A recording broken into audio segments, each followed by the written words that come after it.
Bonjour et bienvenue dans l'Almanach des Fées Célestes. Je suis Claire Henrion, animatrice et chroniqueuse astronomie, ravie de vous retrouver pour vous présenter le bulletin astronomique pour la période du 14 au 21 septembre 2025, la quatrième et dernière phase de la troisième et dernière lune d'été nord-hiver sud, donc du dernier quartier le 14 septembre à 12h32, le dimanche 14 septembre à 12h32, au dimanche 21 septembre à 21h53. Ce sera la veille de l'équinoxe qui advient le 22. Merci beaucoup de vous intéresser à ce petit bulletin qui nous met bien les pieds sur terre, la tête dans les étoiles, avec les mains à l'œuvre et le cœur joyeux. Ça, c'est la devise de Rocastre. Merci à tous pour vos commentaires, vos likes et vos partages. Vraiment, c'est toujours une joie pour moi de voir quelques commentaires et de pouvoir y répondre. On s'accroche ensemble pour aller pas à pas plus loin sur notre merveilleux vaisseau spatial qu'est notre planète, la Terre, autour de son étoile Soleil. Alors cette semaine, que verrons-nous? Qu'est-ce qui va se passer? Alors on va faire d'abord le résumé, suivre la fiche résumée que vous pouvez télécharger dans l'article dont le lien est en description de cette vidéo. Comme ça, cette fiche que je partage de suite,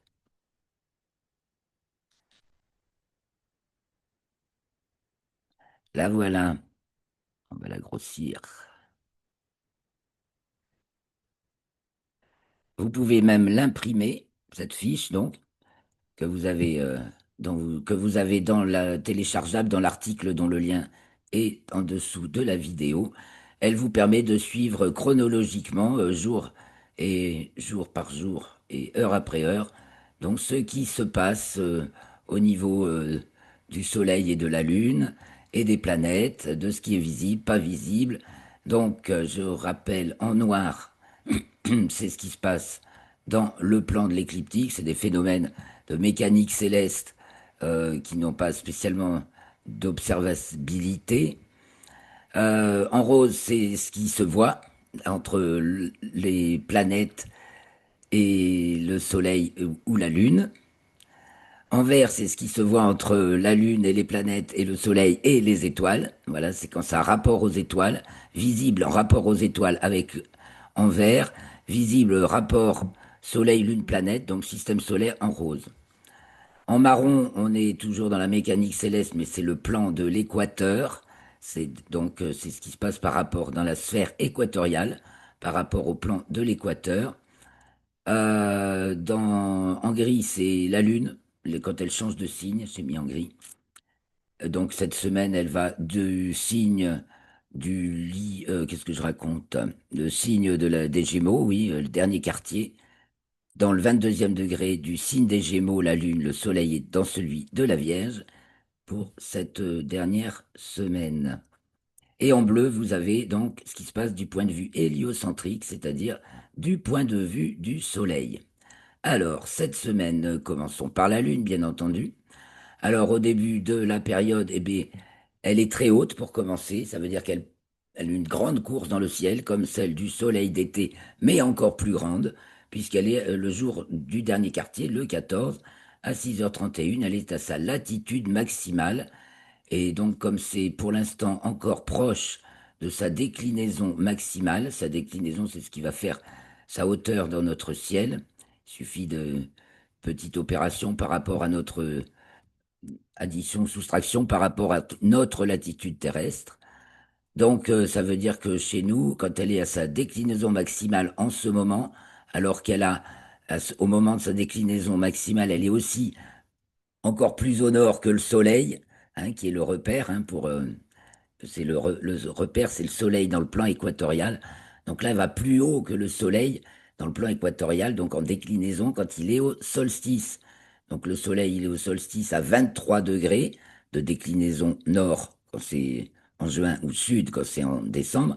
Et la Lune, là, elle en a 5 de plus, donc 28 degrés de déclinaison le 14 à 23h07, ce qui fait que ce jour-là, du dernier quartier, c'est là qu'elle culmine le plus haut dans notre ciel et à 75, pardon, à 45 degrés de latitude nord, elle culmine à 73 degrés de hauteur. Ça met très haut, à 17 degrés du zénith seulement.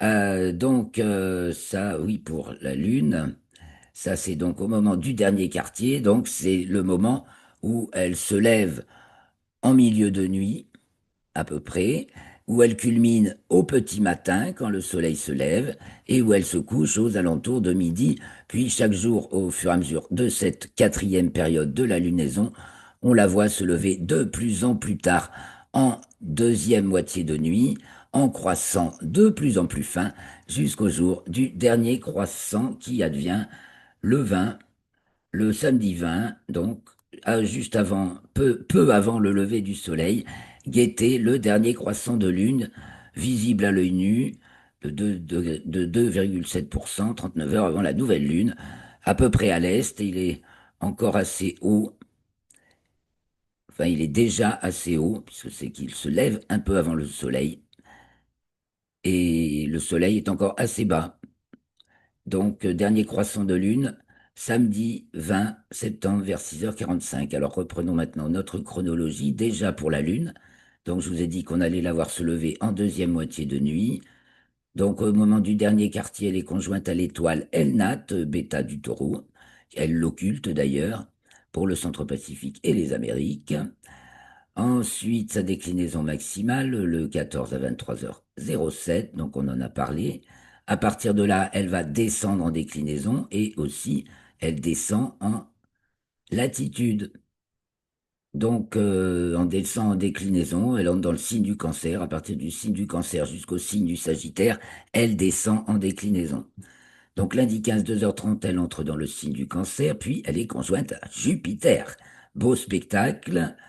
Donc, mardi 16, 14h17, elle est conjointe à Jupiter, donc à voir mardi avant le début du jour. Donc, la Lune se lève à 1h06 et Jupiter à 2h02, le mardi 16. Et bon, il culmine. Ah oui, j'ai marqué l'heure de la culmination parce que c'est observable de jour avec des jumelles. Donc, en direction du sud, au plus haut de leur course donc très haut, puisque j'en viens de voir que la Lune était à sa déclinaison maximale, donc cu- hauteur de culmination maximale dans l'hémisphère nord. Et donc on peut chercher le croissant de Lune, encore gros, la demi-lune presque, et Jupiter en dessous, 5 degrés à peu près, l'écartement de la main, comme ça. Ensuite, elle est également conjointe à l'étoile Pollux, qu'on pourra remarquer également à ce moment-là. On va le voir avec Stellarium. Je continue avec la Lune, mais enfin, on note que mardi 16 à 22h10, le Soleil arrive devant la constellation de la Vierge. Donc, il est devant la constellation de la Vierge jusqu'au 31 octobre, où il arrivera devant celle de la Balance. À ce moment-là, il est donc mardi 16 septembre à 22h10, quand il arrive devant la constellation de la Vierge. Il est dans le 25e degré du signe de la Vierge. Bon, ça veut dire que ben, les étoiles de la Vierge, on les voit pas. Et donc, on les reverra apparaître dans le ciel du matin au bout de quelques temps, quand le soleil arrivera devant celle de la Balance. Ah, ensuite, mercredi 17 septembre, 7h19, la Lune entre dans le signe du Lion, puis elle rentre dans les limites zodiacales nord, puisqu'elle en était sortie depuis le 13 au moins, ou le 14. Non, même avant, depuis le 12 septembre, elle était sortie des limites zodiacales nord, donc elle y rentre le 17. Et donc elle va culminer de plus en plus bas, avoir une course de plus en plus petite. Donc elle est dans le signe du lion, donc elle va être conjointe à l'amas de la crèche, qui marque de nos jours le 8e degré du signe du lion, en raison de la précession des équinoxes. Donc mercredi 17, 21h15, elle est conjointe à l'amas de la crèche, donc soit mercredi 17 au matin, le croissant de lune est à droite de la crèche et le jeudi 18 au matin, le croissant de lune plus fin est à gauche de la crèche.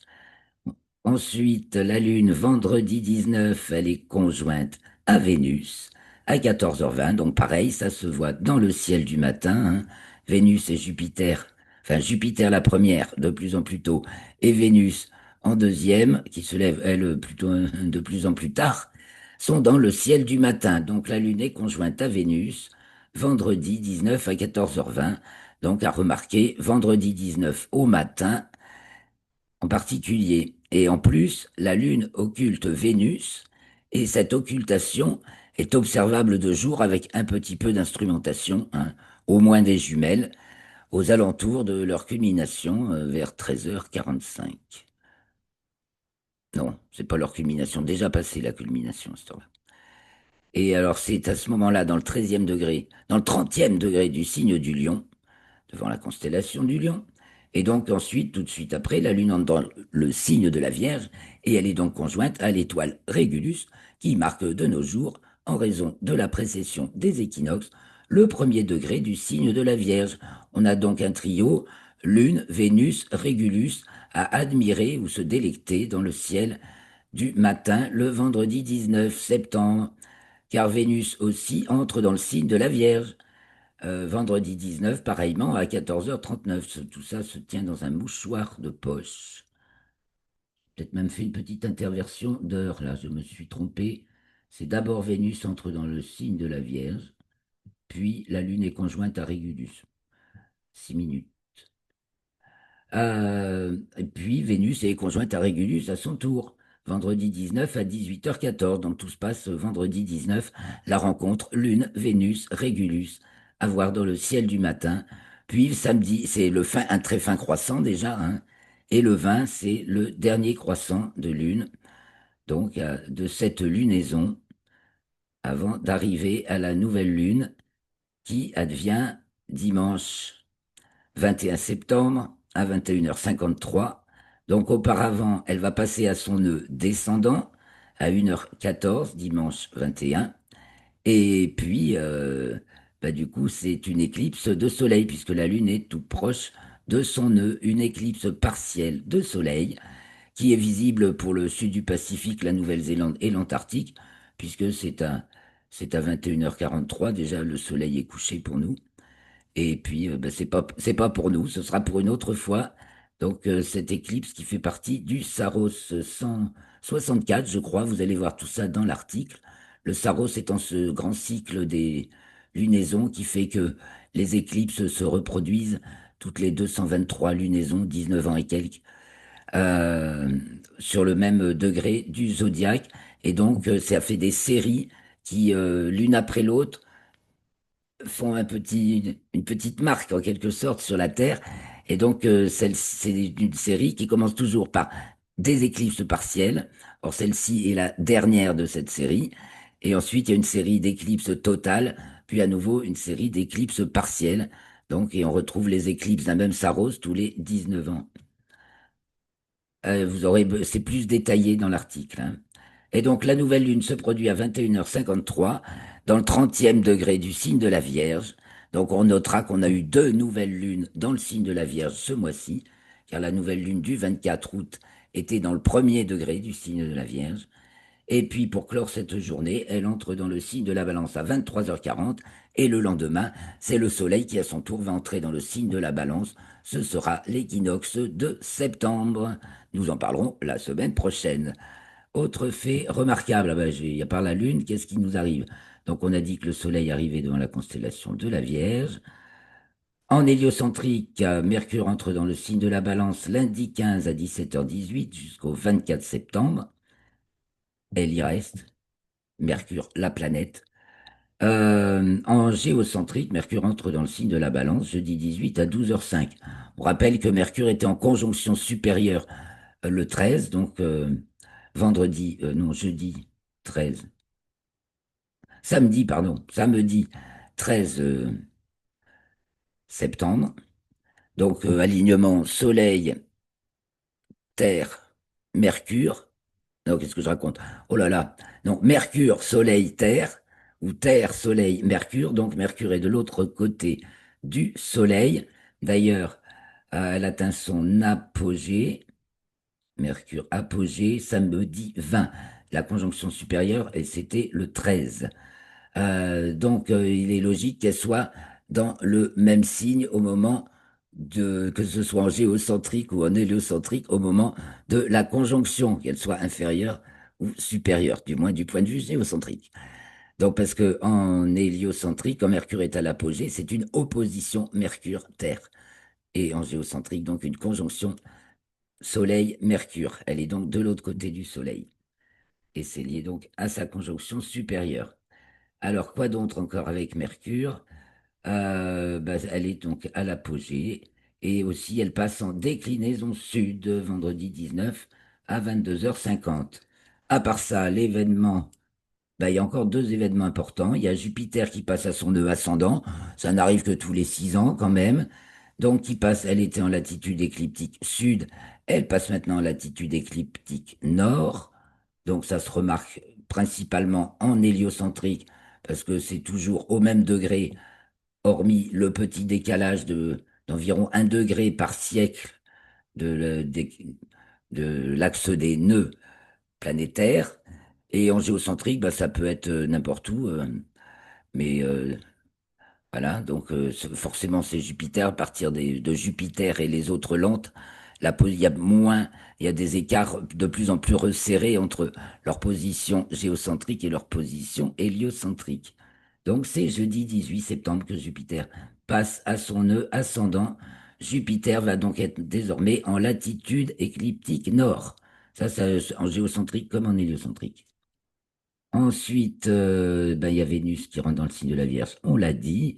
Mercure qui passe en déclinaison sud, vendredi 19 à 22h50. Bon, ça dure à peu près 1 mois et demi, et qui est donc à l'apogée. Et puis alors pour le clou, eh bien, c'est Saturne qui est à l'opposition du Soleil le 21, donc le jour de la nouvelle lune. C'est un alignement Terre, Lune, Soleil, Saturne. Saturne est donc... non, qu'est-ce que je dis? Ah, vous voyez, je vous dis des conneries. Non, c'est le contraire. Soleil, Lune, Terre, Saturne. Saturne est à l'opposition du Soleil du point de vue géocentrique. Donc, Saturne est en pleine Saturne. Elle se lève quand le Soleil se couche, culmine au milieu de la nuit et se couche quand le Soleil se lève. C'est évidemment la meilleure période de l'année pour l'observer et elle est facile à repérer. Donc, on va voir ça maintenant avec Stellarium. Autre petit détail, euh, on va vite voir le reste avec Stellarium, une petite occultation d'étoiles le 16 septembre, 47 Gémeaux, en fin de nuit, bien sûr, puisque la Lune est en fin de nuit. Elle occulte l'étoile de 5h16 à 6h25. Et comme la Lune est décroissante, eh bien, c'est la réapparition de l'étoile derrière l'ombre de la Lune, derrière la Lune, le côté nuit de la Lune qui est intéressante à observer parce que ça, l'étoile, ça ressort mieux du côté nuit de la Lune que du côté éclairé, comprenez. Donc les satellites de Jupiter, Jupiter se levant de plus en plus tôt, de plus en plus de phénomènes à observer. Donc l'ordre des planètes dans le ciel du soir au matin. Donc, en premier, il y a Mercure qui, donc, à partir du 13 septembre, bascule dans le ciel du soir. Elle va rester invisible, elle va rester toujours bas sous l'écliptique. On a dit qu'elle passait en déclinaison sud. Euh, Elle sera bas et elle va pas être visible dans le ciel du soir. Elle se couche peu de temps après le soleil. Il y a Mars qui est théoriquement encore visible par d'excellentes conditions avec, prenez au moins des jumelles, hein, et qui se couche bien sûr de plus en plus tôt, mais ça s'éternise un petit peu. Alors par contre, c'est la période excellente donc pour Saturne et pour Neptune qui elle va être à l'opposition le 23 septembre. Donc elles sont à leur plein épanouissement dans le ciel. Saturne et Neptune, Neptune bien sûr avec un instrument mais facile à trouver car elle est tout près de Saturne justement. Et puis nous avons Uranus qui se lève maintenant vers 22h30. Uranus sera à son tour à l'opposition du Soleil en octobre. Et puis Jupiter qui se lève de plus en plus tôt aux alentours de 2 heures du matin, presque Jupiter gagne une vingtaine de minutes à peu près par semaine. Et Vénus qui, elle, ben, déjà a passé son élongation est maximale, me semble-t-il, puisqu'elle est dans son élongation ouest maximale, puisqu'elle va donc vers sa conjonction supérieure en janvier, donc elle va rester visible. Mais un petit peu moins, là, il est là 2 heures avant le soleil. Voilà. Et on voit bien et Vénus, bien entendu, alors à ne pas manquer avec Régulus et le croissant de lune et le Gegenschein, mais enfin, cette lumière photomatique à l'opposé de la lumière zodiacale qui est quand même assez difficile à distinguer. Donc basculons sur Stellarium. Donc nous sommes ici le 14 septembre et dans fin d'après-midi, le soleil va se coucher.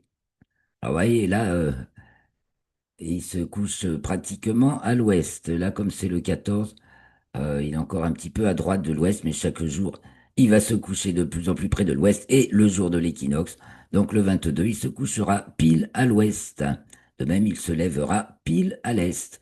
Et sa hauteur de culmination sera égale à la latitude du pôle 90 degrés moins votre latitude. Donc, si vous êtes à 45, ben, ça fait sa hauteur de culmination sera à 45 degrés de hauteur dans votre ciel. Si vous êtes à 44 degrés de latitude nord, sa hauteur de culmination sera de 46 degrés dans votre ciel. Si vous êtes à 49 degrés de latitude nord, comme à Paris par exemple, sa hauteur de culmination sera de 41 degrés. Et après, ben, selon la saison, on retranche ou on ajoute pour avoir sa hauteur de culmination. Donc le soleil se couche, on sait qu'on n'a pas de lune en début de nuit. Donc Mars a repéré très très vite, si vous en avez d'excellentissimes conditions, un horizon parfaitement pur et dégagé, n'est-ce pas? Ce qui est quand même de nos jours un challenge, voilà, de plus en plus difficile, hein, c'est de plus en plus empâté à l'horizon. Surtout, ne levez pas les yeux et ne comptez pas les avions qui passent, parce qu'il en passe encore, encore et encore. Donc, évidemment, il nous brouille tout, il nous empâte l'atmosphère. C'est inéluctable. Tout le monde a pu l'observer depuis ces 20 dernières années. Bon, alors, nos constellations. Mars est donc devant la constellation de la Vierge. Elle est passée en conjonction à Spica de la Vierge, justement.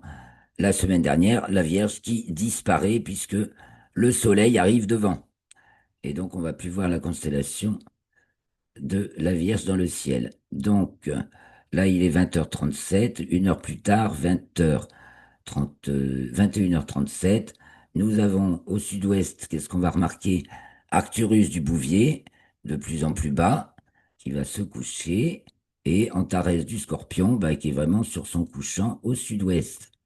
Donc, vous voyez, il est 9h30, il fait nuit noire, les nuits, ça augmente. Au sud, c'est le Sagittaire qui culmine en début de nuit, donc et la Voie lactée, donc, que nous pouvons suivre. Elle fait sa belle arche dans le ciel, en passant par l'Aigle, le Cygne, et puis qui redescend sur un petit accroche sur Céphée, sur Cassiopée, et on se retrouve du côté nord-nord-est, et Persée qui se lève. Tout ça, c'est la Voie lactée. Donc nous sommes au nord-est, on voit bien le grand carré de Pégase, avec la constellation d'Andromède. Ici, ben, vous profitez-en, était bonne période pour voir la galaxie d'Andromède, déjà repérable si le ciel est propre et la nuit bien noire, comme une tache floue à l'œil nu, et puis mieux aux jumelles, et puis avec un instrument, ben, on voit apparaître la forme de la galaxie. Donc en dessous du grand carré de Pégase, il y a les poissons, et donc la planète Saturne qui se trouve devant les poissons et qui se lève, vous voyez, ben, à peu près 20h23 en- le 14 septembre, donc une semaine avant son opposition au Soleil. Elle se lève une vingtaine de minutes après le coucher du Soleil, et chaque jour un peu plus tôt pour que le jour de l'opposition, elle se lève à peu près au coucher du Soleil. Donc Saturne, immanquable dès le début de la nuit, avec à ses côtés Neptune Voyez, donc Neptune, vous attendrez qu'elle soit un peu plus haute dans le ciel pour pouvoir l'observer, la remarquer. Vous pouvez repérer les étoiles à côté. Voilà, il y a une étoile à côté de Neptune qui est un peu plus brillante que la planète. Je n'ai pas marqué les magnitudes. Mais Neptune, c'est magnitude 7-8. L'étoile doit être de magnitude 6-8 ou 7 à peu près. Et puis donc Saturne qui brille, mais ça, et il y a 1 degré à peu près d'écart entre les deux. Donc début de nuit, Saturne et Neptune devant les poissons. La nuit continue. On va faire un petit tour quand même en début de nuit. Donc voilà, au nord-est, Persée qui s'élève sous Cassiopée. Au nord, début de nuit, la grande ourse pique du nez vers le sol. Au zénith, nous avons Vega est déjà passé et Deneb du cygne va passer à son tour. Donc au début de la nuit, le zénith est de part et d'autre entouré par Vega et Deneb. Vega qui redescend déjà et Deneb qui arrive à sa culmination. Or, pour notre latitude, environ 45 nord, Vega et Deneb passent au zénith à leur culmination. Voilà donc au nord en début de nuit. Et puis à l'ouest, on a vu Arcturus qui s'en va. Voilà, donc il y a Vega très, très haut, donc qui redescend. Et entre les deux, il y a Hercule et la couronne boréale. Alors, on va suivre la nuit du côté du nord jusqu'au milieu de la nuit. Tadadam. Alors, il est 23h37, 0h37, 1h37, 1h44, c'est l'heure du minuit vrai en cette semaine, puisque l'équation de temps fait que le midi et le minuit vrai se produisent de plus en plus tôt par rapport au midi moyen jusqu'au 3 novembre. Donc les jours diminuent, mais davantage sur le soir que sur le matin en ce moment. Donc la grande ours, ça y est, bascule. La semaine dernière, nous avions les gardes qui passaient au nord au milieu de la nuit, les gardes, c'est-à-dire Mérac et Doubé du chariot, les deux que vous prolongez pour trouver l'étoile polaire qui, elle, ne change jamais de place dans le ciel, le reste lui tournant autour, comme nous venons de le voir. Donc au nord-est s'élève Capella, très brillante, le 14 au soir, le 15 au matin, si vous préférez, dans la nuit du 14 au 15, au milieu de nuit. Donc la lune qui se lève, qui se lève le 14 au soir. Parce que sa forte latitude sud lui donne une plus grande amplitude, donc elle se lève un peu avant le milieu de la nuit. Voilà, côté du nord, donc à l'est, au milieu de la nuit, c'est déjà Orion qui commence à apparaître, donc il y a Capella, il y a les Gémeaux qui se lèvent et Orion qui sont en train de se lever. On a Aldébaran du Taureau, au-dessus il y a les Pléiades et juste à côté il y a Uranus. Uranus qui était conjoint aux Pléiades le 12 juillet et vu son pas très lent, un peu moins que celui de Neptune, mais néanmoins très très lent, un tour du ciel, un tour du soleil, donc pour nous un tour du ciel en 84 ans. Donc Uranus qu'on peut chercher avec des jumelles, repérer et observer avec un télescope, mais en fait dont le diamètre apparent est à peine plus petit que celui de Mars, puisque Mars est tombé à un diamètre apparent de 4 secondes d'arc et Uranus 3 et quelque chose, 3,7. Donc si vous arrivez à voir Mars, vous verrez, mais vous verrez plus facilement Uranus que Mars parce que Uranus est justement dans la nuit. Ici donc Aldébaran du Taureau. Voilà du côté de l'Est. Donc au sud-est s'élève la Baleine. Saturne avance vers sa culmination, pratiquement au milieu de la nuit, donc bien sûr. Nous avons ici, au milieu de la nuit, l'étoile Faux-Maillot du Poisson austral, qui est en dessous de la constellation du Verseau, dont les étoiles ne brillent pas aussi fort que Faux-Maillot, donc on la remarque. Et puis donc Saturne, qui arrive à sa culmination, tandis que le Capricorne bascule déjà sur le couchant, et que à l'ouest, nous retrouvons le grand triangle de l'été en train de se coucher, des nefs du cygne, Vega de la lyre et Altaïr de l'aigle. Les trois belles de l'été s'en vont. Et donc Hercule se couche aussi, hein, Hercule, le repos d'Hercule. La grande ours relève le nez Et donc, on va finir la nuit avec cette lune qui va se lever de plus en plus tard, de jour en jour. Donc, on va avancer dans la nuit avec elle. Donc là, c'est la nuit du 14 au 15, nuit du 15 au 16. La lune arrive devant la constellation des Gémeaux. Donc voilà, elle est conjointe à Jupiter le 16 au matin. On a Lune et Jupiter. Ici, c'est 2h44 du matin. Elle est juste au-dessus de Jupiter. Ici, Castor et Pollux. Donc, on va continuer. Là, ça, c'est le 16 au matin. Le 17 au petit matin, elle est sous Pollux. Elle est conjointe à Pollux. Le 17 au matin, avec un croissant de plus en plus fin. Le 18 au matin, il faut aller un peu. Alors, on prend une heure de plus. Il est 4h moins le quart. Le 18 au matin, papa, je suis allé trop vite.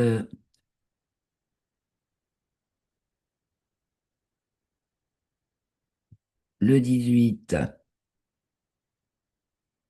elle est devant la constellation du Cancer. Elle est passée en conjonction à l'amas de la Crèche. Donc, 5h moins le quart. Maintenant, le 19, elle n'est pas encore levée. Donc, 6h moins le quart. Elle est le 19, conjointe à Vénus et aussi à Régulus, qui est juste en dessous de Vénus. Donc, magnifique tableau, le 19 au matin. Croissant de lune, avant-dernier croissant de lune, puisque le lendemain, c'est le dernier, en couronne de Vénus et de l'étoile Régulus. Donc, on est vraiment Régulus. Elle est pratiquement sur le plan de l'écliptique. Elle indique la règle. Donc, on est gâté par ce beau spectacle le 19 septembre au matin. Et donc, le lendemain, bah, c'est le jour du dernier croissant. Ici, vous voyez, Vénus a bougé par rapport à Régulus. Et je redézoome, je prends une heure de plus. Voilà, donc dans le jour naissant, le dernier croissant de lune vers 7h moins le quart, avec Vénus encore visible qui est passée à gauche de Régulus. Nous sommes donc devant la constellation du Lion. Voilà, voilà, mes chers amis, quelques images et nouvelles. Alors, je partage un petit peu. Je vais vous donner quelques nouvelles astronomiques et astrophysique. Actualité spatiale et aéronautique. Alors, côté de la Lune, c'est la Cité de l'Espace à Toulouse qui innove une nouvelle soirée immersive pour les entreprises qui s'appelle Mission Lune. Ils font plonger les gens, donc c'est pour les entreprises, hein. C'est un concept, bravo, hein. Fallait y penser, je trouve que c'est vachement marketingment parlant, c'est vachement intelligent et au niveau de l'expérience, franchement, ça vaut le coup. Tout ce qu'ils font, ils font vraiment de bonnes choses à la Cité de l'Espace. Donc, un article sur le site de la Cité de l'Espace.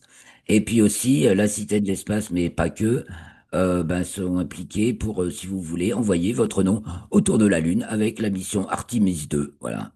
Donc, il y aura une clé USB qui va faire le tour de la Lune avec Artemis 2. Donc, qui doit décoller la mission avec 4 astronautes qui va faire le tour de la Lune, le grand tour quand même. Ça, c'est déjà une première. C'est Artemis 3 où il est prévu qu'il se pose, mais ça, ce sera pas avant 2027. Artemis 2, c'est donc pour 2026, en début d'année, normalement, aux alentours du mois de mars, avec donc 4 astronautes. Déjà, on sait qui c'est, ils sont en train de se préparer. Et donc, si vous voulez emporter que votre nom aille faire le tour de la Lune, ben, envoyez-le en passant soit par la Cité de l'Espace, soit par la NASA. Donc, côté de Mars, la planète Mars, on est surtout dans les simulations. Il y a la NASA qui prépare une simulation de mission habitée, bon, d'1 an, mais c'est pas la première fois, hein, il y en a eu d'autres. Voilà, ben, il y a un autre article sur ce sujet, 378 jours, 4 volontaires s'isolent pour des conditions d'habitat martien. Et puis, il y a aussi en France des petites, dans la même veine, une jeune Técoise, donc c'est de la région d'Arcachon, lycéenne ou étudiante qui va se faire, là c'est un mois seulement, hein, de mission sur Mars, pareil, avec une équipe de jeunes. Alors de Mars, maintenant, il y a aussi cette image. Alors je vais partager les images. Les images, je vais commencer par elle. Je me remets en mode partage.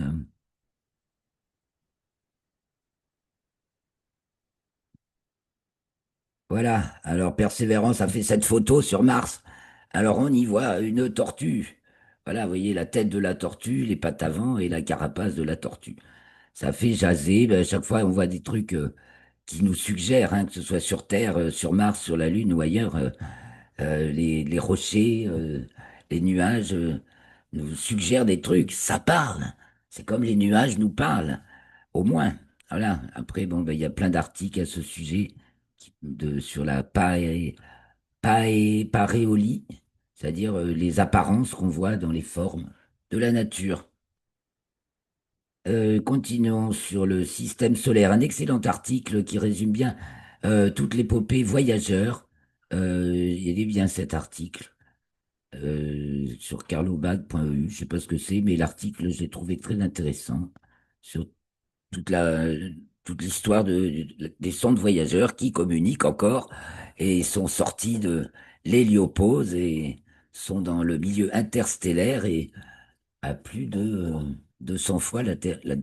Sont sortis ont déterminé la distance de l'héliopause, donc la pôle, la frontière du système solaire, à 120 unités astronomiques, donc 120 fois la distance Terre-Soleil. Enfin, c'est la sortie d'une première peau, peut-être.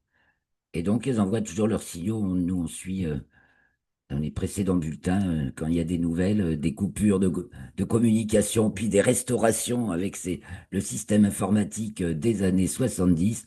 Ça marche encore et on arrive à restaurer alors que la sonde a 22 heures de lumière quand même. Il faut 22 heures entre l'émission et la réception. Alors, les astéroïdes, le fameux astéroïde Apophis, celui du chaos, là, qui fait couler tant d'encre, puisqu'il doit passer le vendredi 13, je ne sais plus de quel mois de 2029, je crois que c'est le 13 avril. Bon, et donc on est à peu près assuré qu'il va pas venir nous fracasser, mais tout le monde se précipite pour, bah, du coup, c'est intéressant, un astéroïde qui passe si près, attends, on va aller l'observer, on va le suivre. Alors, un, la NASA lance une mission, deux, les Européens, avec les Japonais qui viennent de s'y adjoindre, en espérant que ça va débloquer des budgets pour pouvoir le faire, veulent préparer une mission également, et les Chinois s'y mettent à leur tour.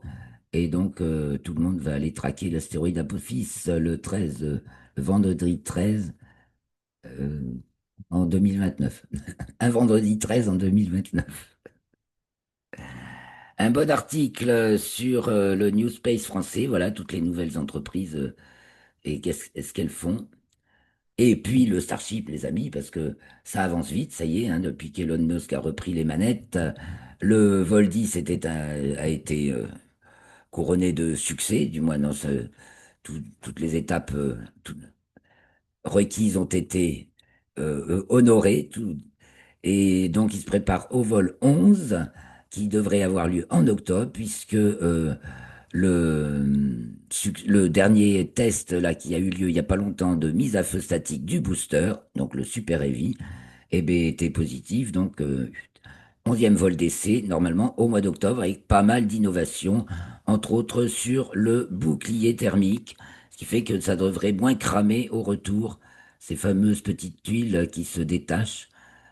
Voilà, et donc il y a toute la suite du programme avec l'alimentation en orbite, etc. Donc il y a des articles là-dessus.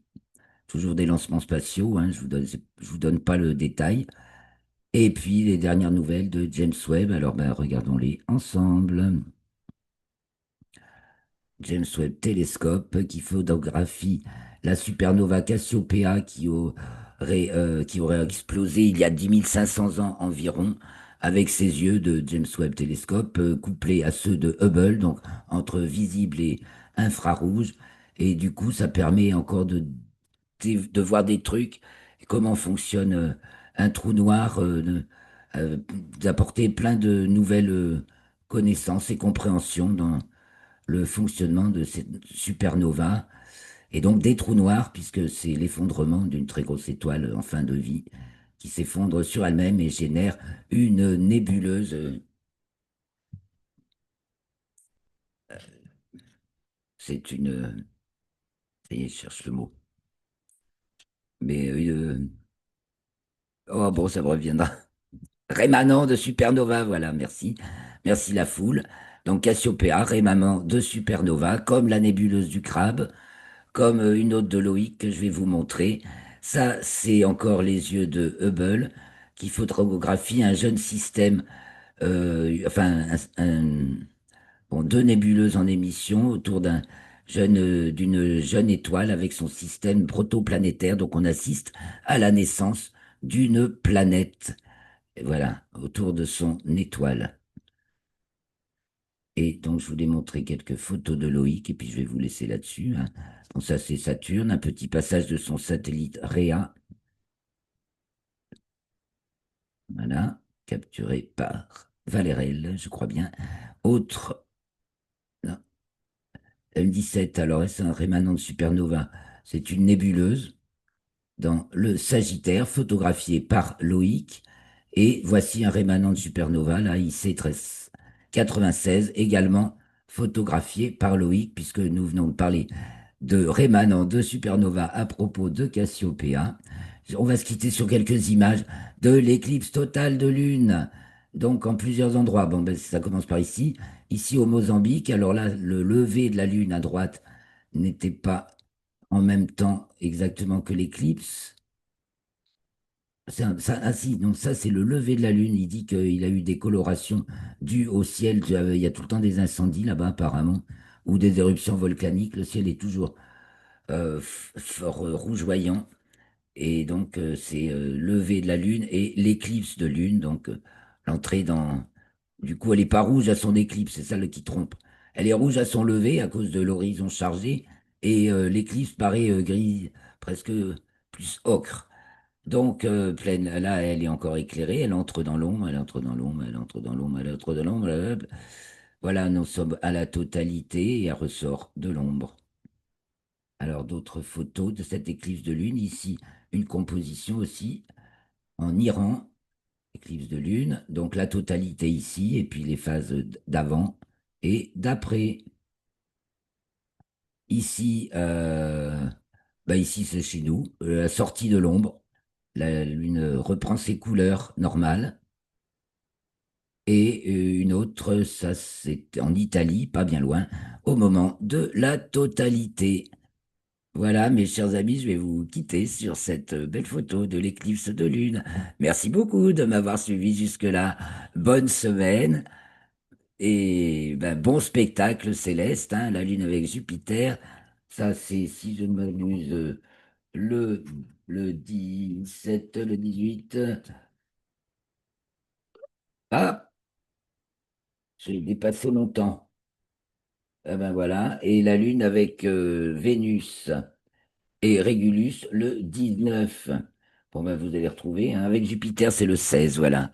Alors je vous embrasse et je vous dis à très bientôt, la semaine prochaine. L'enregistrement aura également lieu le jeudi. Ciao, ciao. Portez-vous bien.